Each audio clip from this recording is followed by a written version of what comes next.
সবচেয়ে বেশি বারবার এসে কষ্ট পেয়েছি এই বটতলীতে। এখানে এসে আমি আপনাদের সামনে বলেছি যে বটতলীবাসী বড়ই কষ্টের মধ্যে আছে। বটতলীবাসীকে যেভাবে তাদের সাথে প্রতারণা করা হয়েছে, এই বটতলীবাসীর সাথে যেমনি ভাবে বৈষম্য করা হয়েছে। ছোট্ট একটা নদী, দেখা যায় বর্ষাকালে পানি থাকে, এছাড়া পানিও থাকে না। সেই নদীর উপর এতগুলো মানুষ এখানে বসবাস করে, 4টি ওয়ার্ড রয়েছে, তাদের জন্য একটি পর্যন্ত ব্রিজ করা সম্ভব হয় নাই। আমি বলেছি আপনাদেরকে, এতদিন যারা এখান থেকে নির্বাচিত হয়েছে তারা বটতলীর মানুষকে মানুষ মনে করে নাই, তারা বটতলীর মানুষকে প্রজা মনে করেছে, চাকর মনে করেছে, যেই কারণে বটতলীর মানুষের অধিকারগুলোকে তারা বাস্তবায়ন করে নাই। আমি এই জন্য প্রিয় ভাইরা, আমি 1.5 বছর কাজ করছি। আমি বলছি শুধু কথা নয়, শুধু প্রতিশ্রুতি নয়, হতে হবে বাস্তবায়ন। কি প্রয়োজন সেটা আমাদেরকে করতে হবে, কোনো ঘোষণা করবে না। আমি 1.5 বছর আপনাদের মাঝে এসেছি। আমি এই এলাকায় না হলে অন্তত 5 বার আসছি মিনিমাম, এই ওয়ার্ডে এই জায়গায় না হলেও অন্তত 5 বার আসছি। আমি বলি আপনাদেরকে জিজ্ঞাসা করি, রায়পুরায় 10 জন প্রার্থী হয়েছেন, আমি ছাড়া আর 9 জন আছে। কয়জনের সাথে আপনাদের সাক্ষাৎ হয়েছে? একজনের সাথে সাক্ষাৎ হয় নাই। আমি বলতে চাই, অতিথি পাখি আপনার দেয়ালে আসবে, আপনার জানালায় আসবে, আপনি ধরতে যাবেন, সে চলে যাবে উড়াল দিয়ে, আর কোনদিন তার দেখা পাবেন না। নির্বাচন এলো, কিছু অতিথি পাখি প্রার্থী হয়, তারা নির্বাচনের আগে জনগণকে বলে আমি তোমাদের সুখে দুঃখে পাশে থাকবো। কিও মিয়া, তুমি নির্বাচনের আগে পাশে থাকো নাই, নির্বাচনের পরে কিভাবে পাশে থাকবে? আমি এই জন্য বলি প্রিয় ভাইরা, একটিবার অনেকবার অনেককে দেখেছেন, অনেকের পাশে ছিলেন। আমি নেতা হতে আসি নাই, আমি আসছি আমার জনগণের, রায়পুরাবাসীর পাশে থেকে যদি তাদের সেবক করতে পারি, তাদের সেবক হতে পারি, এটা আমি নিজেকে সফল মনে করব। আমি নিজেকে কৃতজ্ঞতা বোধে আবদ্ধ করব। আমি মনে করব যে এতটুকু আমি পেয়েছি। প্রিয় ভাইয়েরা, এই নির্বাচনে 9 জন আরো প্রার্থী আছে। আপনারা আমাকেও চিনেন, ওই প্রার্থীদেরকেও চিনেন। সবাইকে আপনারা পোস্টারে দেখেছেন, দেওয়ালে দেখেছেন, ব্যানারে দেখেছেন, কিন্তু আমাকে কি পোস্টারে দেখতে হয়েছে? আমি আপনাদের কাছে আসি নাই। আমি এই বটতলীর মধ্যে বারবার এসেছি। আমি এসে বারবার যে শব্দটি উচ্চারণ করেছি, আমি যদিও ইসলামী আন্দোলন থেকে মনোনীত, কিন্তু রায়পুরায় আমার কোনো দল নাই। আমি বারবার বলেছি, আমার প্রতীক যদিও হাত পাখা, কিন্তু এই রায়পুরায় হাত পাখা হলো 10 লক্ষ মানুষের প্রতীক। এই রায়পুরায় হাত পাখা হলো গণমানুষের প্রতীক। এই রায়পুরায় হাত পাখা হলো সব দলের প্রতীক। আমি বারবার বলেছি। এই জন্য প্রিয় ভাইরা, শুধুমাত্র দল বিবেচনা না করে, শুধুমাত্র প্রতীক বিবেচনা না করে, আমি বদরুজ্জামান যদি আপনাদের কাছে এসে থাকি, আমি বারবার যদি আপনাদের সাথে কথা বলে থাকি, আমি এতটুকু বলি, অন্য প্রার্থী থেকে যদি আমি একবারও বেশি এসে থাকি, আপনার কাছে ভোটটা আমি পাও না। আপনার কাছে ভোটটা আমি পাও না যদি আমাকে না দেন। যদি না দেন, না দিতে পারেন, কারণ ভোটের অধিকার আপনার। আমি এতটুকু খালি আপনাদেরকে বলি, একটা ভোট, এই রাষ্ট্রে আল্লাহ রাব্বুল আলামিন আপনাকে জন্ম দিয়েছেন, জন্মগ্রহণ করিয়েছেন, একইভাবে এই রাষ্ট্রের মালিক আপনাকে আমাকে বানিয়েছেন। এই ভোট হলো এই রাষ্ট্রের মালিকানার সনদ। এই ভোট হলো এই রাষ্ট্রে যে আপনার কন্ট্রিবিউশন রয়েছে। এই ভোট হলো এই রাষ্ট্রে যে আপনার রাষ্ট্রের মালিকানায় আপনার দায়িত্ব রয়েছে, সেটার একটা সনদ। আমি বলতে চাই, যাকে দেখেন নাই, যার কথা শুনেন নাই, যে আপনার কাছে বারবার আসে নাই, কথা বলেন নাই, আপনি কি এমন কাউকে দিতে পারেন? আমি এতটুকু জিজ্ঞাসা করি আপনাকে, আপনার ঘরের জন্য, আপনার এলাকার জন্য এমন কাউকে কি পাহারাদার বানাবেন যার সাথে আপনার পরিচয় নাই? আপনার টাকা দেখার জন্য, টাকা পাহারা দেওয়ার জন্য, আপনার সম্পদ পাহারা দেওয়ার জন্য এমন কারোর কাছে কি হস্তান্তর করবেন যাকে আপনি চিনেন না, যার সাথে কথা বলেন নাই? দিবেন?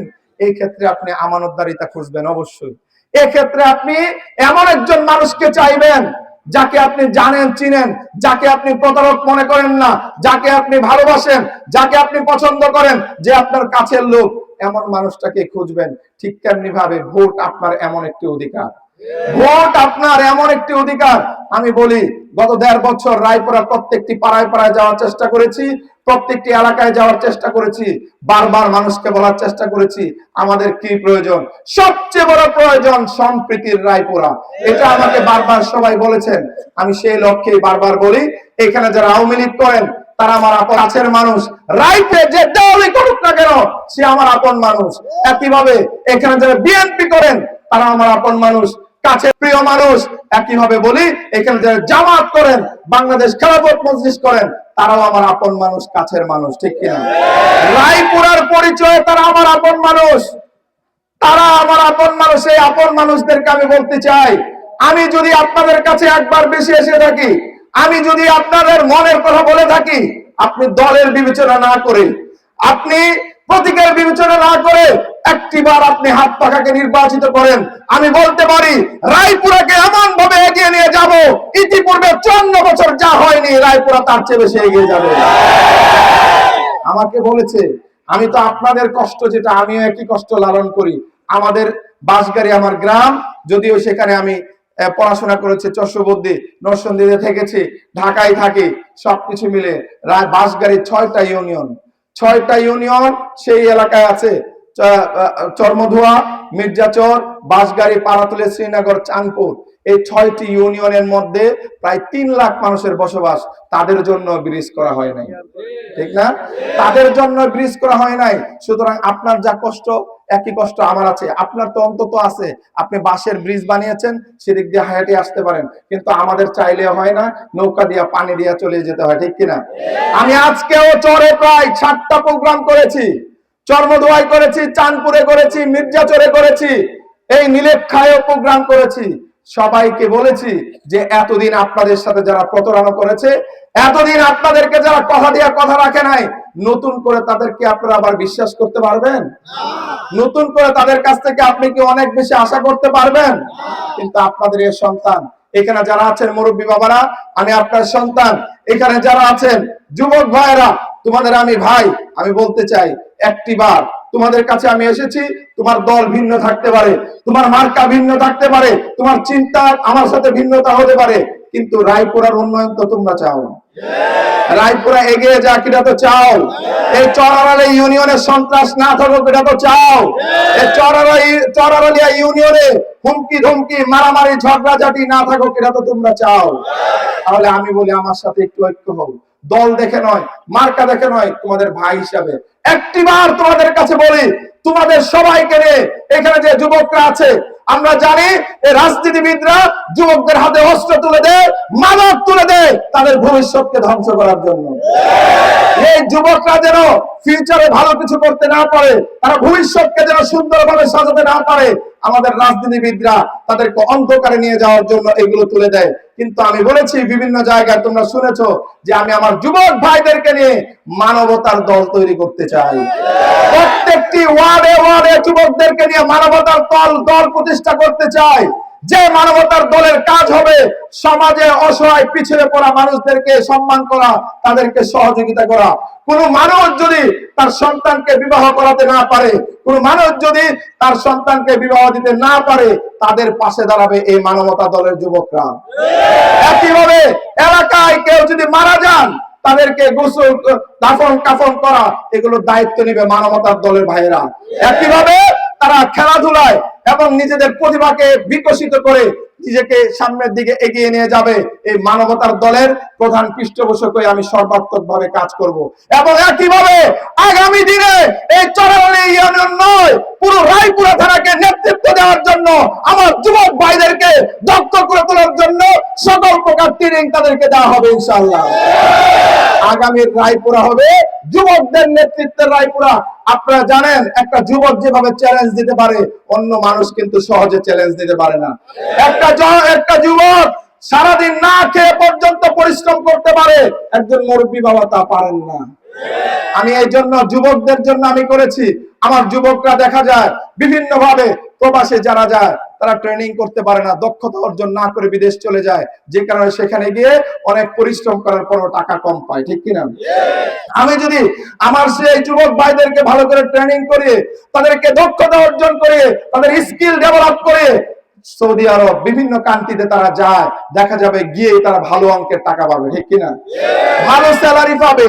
কিন্তু দেখা যায় আমাদের রাষ্ট্র, আমাদের দায়িত্বশীলগণ এগুলোর ব্যাপারে সচেতন হয় না। আমি যুবকদেরকে বলতে চাই, প্রিয় ভাইয়েরা, আমি তোমাদের ভাই, এখানে যারা আছো যুবক, তোমরা আমাকে চেনো, আমি গত 1.5 বছর নয়, আগে থেকে তোমরা আমাকে চিনো, কিন্তু রায়পুরায় ধারাবাহিক ভাবে আমি কাজ করছি 1.5 বছর। তোমাদের কাছে আমি একটা আজকে দায়িত্ব দিতে চাই, তোমরা কি এই ভাইয়ের উপর বিশ্বাস রাখো? যুবকদেরকে বলছি, তোমরা কি এই ভাইকে চিনো? তোমার এই ভাইকে তোমাদের জন্য কল্যাণকর না? তোমার এই ভাই কি এলাকার জন্য ভালো হবে না খারাপ হবে? যদি ভালো হয় তুমি মনে করো, তোমাদের জন্য উপকারী মনে করো, আমি বলি, তোমার পায়ে ধরে বলি, তোমার দল ভিন্ন হতে পারে, তোমার চিন্তা চেতনা ভিন্ন হতে পারে, এই ভাইটির পাশে একবার দাঁড়াও। তোমার যদি স্বপ্ন দেখে থাকে তুমি সুন্দর রায়পুরা করতে চাও, তোমার যদি স্বপ্ন দেখে থাকে এই চর আড়ালিয়া ইউনিয়নকে সন্ত্রাস মুক্ত করতে চাও, সকল প্রকার দলাদলি মুক্ত করতে চাও, সবাইকে নিয়ে সম্প্রীতির চরালিয়া করতে চাও, তুমি আমার সাথে হাতটা মিলাও, চলো একসাথে হাঁটি, চলো একসাথে হাঁটি। এমপি আমি একা হবো না, তোমরা সবাই হবো। এমপি আমি একা হবো না, প্রত্যেকটা যুবক হবে। এমপি আমি একা হবো না, রায়পুরের 10 লক্ষ মানুষ এমপি হবে।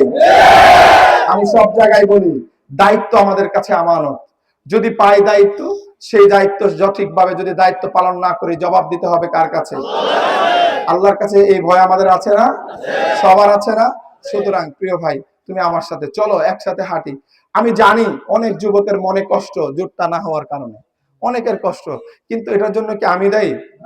বলো, এটার জন্য আমি দায়ী?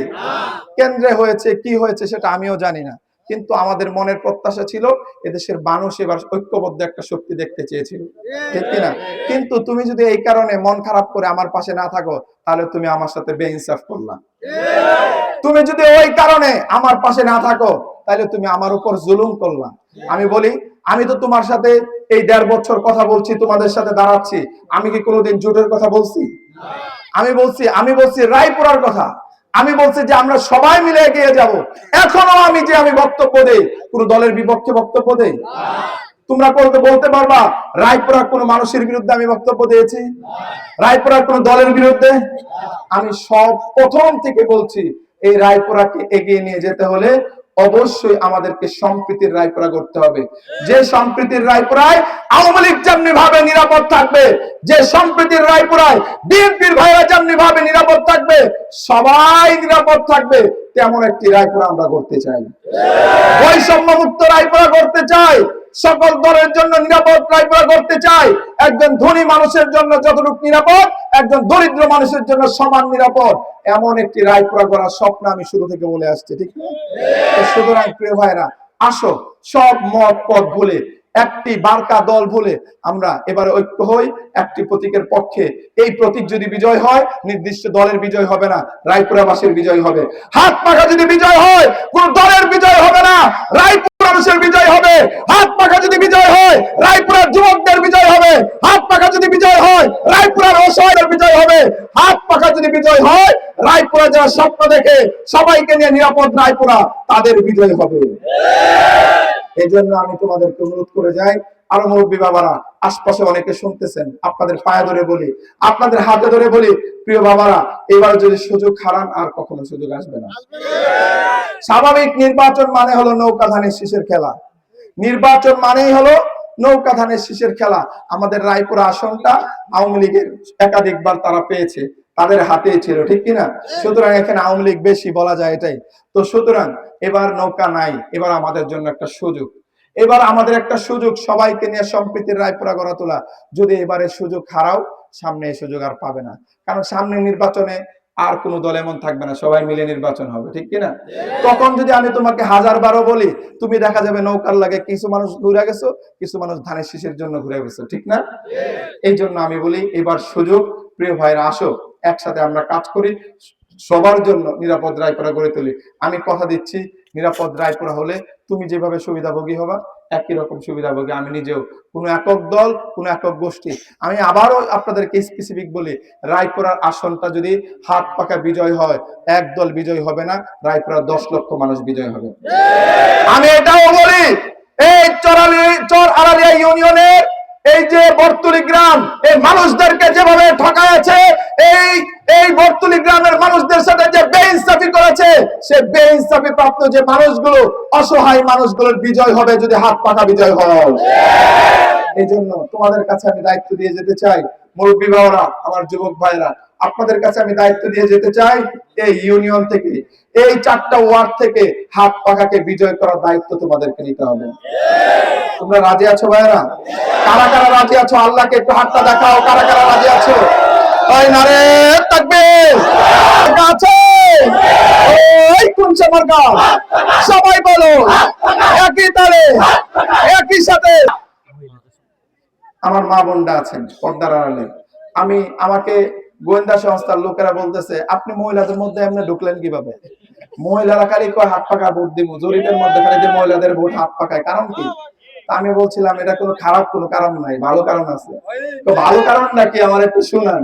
তখন আমি বলছিলাম যে আমরা কলরবের মাধ্যমে বাচ্চাদের নাশিদ করতেছি আজকে 20-22 বছর ধরে। একটা মা তার সন্তানকে যখন ইসলামিক একটা কন্টেন্ট দেখাতে হয়, স্বাভাবিকভাবে কলরবের গজল চলে আসে, ঠিক না? এটা যখন তার সন্তানকে দেখান, উনি যদিও দেখতে চান না, ওনার সন্তানকে দেখান, কিন্তু সন্তানকে খাওয়ানোর সময় যখন ভিডিওটা দেখান, উনিও তো নিজেও দেখে ফেলেন, ঠিক না?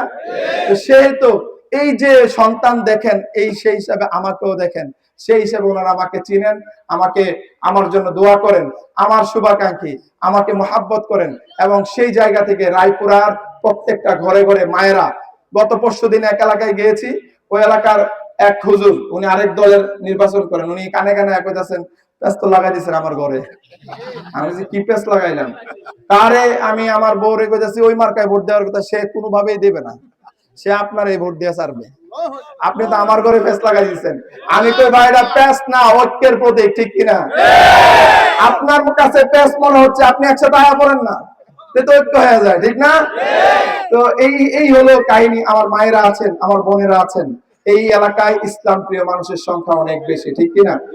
এই বর্তলি গ্রামে অসংখ্য আলেম আছেন, বিশেষত আমার একজন প্রিয় মানুষ, শ্রদ্ধা ভাজন, আমার নানা হযরত মাওলানা মুফতি আব্দুর রহমান সাহেব, আমার একজন শ্রদ্ধা ভাজন মানুষ। আমার ওই যে মামা হুসেন মামা শ্বশুর, ওনার নাম কি? হ্যাঁ, আব্দুল হক মেম্বার সাহেব। এরপরে আরো আছেন উলিউল্লাহ ভাই আছেন, হাসমতুল্লাহ মামারা আছেন, আরো অনেকে আছেন এই এলাকার। আমাদের সলিমুল্লাহ ভাইও আছেন। মোটামুটি এই অঞ্চলটা হলো উলামায়ে কেরাম নির্ভর, ঠিক কিনা? আমি এই এলাকায় আপনারা যেমনি ভাবে ঠিক তেমনি ভাবে আমাদের বাসগাড়িও একই রকম। কারণ ওইখানে আমাদের রশিদ সাহেব চিনেন, মুফতি আব্দুর রশিদ সাহেব, ওনার কথাবার্তায় মানুষ পরামর্শে চলে। এই এলাকায়ও আলেমদের পরামর্শে মানুষ চলে, আলেম প্রিয় এলাকা। সুতরাং একটি দিক থেকে কিন্তু আমরা একদিকে মিল আছে, ঠিক কিনা? এই জন্য আমি আজকে আপনাদেরকে, মা বোনদেরকে বলে যেতে চাই, মায়েরা, আপনাদের সন্তান হিসাবে, আপনাদের ভাই হিসাবে, আপনাদের শুভাকাঙ্ক্ষী হিসাবে একটিবার আপনাদের কাছে হাত পাখায় ভোট চাই। কোন দলের পক্ষে নয়, কোন এলাকার পক্ষে নয়, কোন গোষ্ঠীর পক্ষে নয়, পুরো রায়পুরা গড়ার লক্ষ্যে আমি একটিবার আপনাদের সন্তান হিসেবে, ভাই হিসেবে আপনাদের কাছে ভোট চাই। আমার যুবক ভাইদের কাছে, আমার মুরব্বী বাবাদের কাছে একটিবার ভোট চাই। আপনারা যদি এবার আমাকে যদি এবার নিরাশ করেন, হয়তো বা এই সুযোগ আর কখনো আসবে না। আপনারাও কষ্ট পাবেন, আমি নিজেও কষ্ট পাবো। এই জন্য আমি অনুরোধ করে যাই, একটিবার আপনারা হাত পাখা মার্কায় ভোট দেবেন। আমরা সবাইকে নিয়ে রায়পুরা করতে চাই। এবং যুবক ভাইয়ের, মুরব্বী বাবারা, আপনারা দায়িত্ব নিয়েছেন তো? না, দায়িত্ব নিছেন নাকি? এটা ইনশাআল্লাহ কেমন? এটা তো আলহামদুলিল্লাহ, ইনশাআল্লাহ তো ভবিষ্যতে নেব। আপনারা কি হাত পাখাকে বিজয় করার বর্তলি থেকে দায়িত্ব নিছেন? কারা কারা দায়িত্ব নিছেন? আব্দুল্লাহ দেখান, কারা কারা নিছেন? আল্লাহ তাআলা দেখো। এই ভাইগুলো যদি চেষ্টা করে, বর্তলি থেকে কেউ হাত পাখাকে পরাজিত করতে পারবে না। হাত নামান। অনেক অনেক কৃতজ্ঞতা, আল্লাহ তাআলা দেখেছেন। আপনারা আজকে থেকে সবাই মিলে হাত পাখাকে বর্তলি কেন্দ্র থেকে বিজয় করার লক্ষ্যে আপনারা ঐক্যবদ্ধভাবে কাজ করবেন। এই ভাইটা আপনাদের পাশে থাকবে। সবাইকে নিয়ে সবার রায়পুরা করার লক্ষ্যে এই আহ্বান জানিয়ে আমি আমার বক্তব্য এখানে শেষ করছি। আর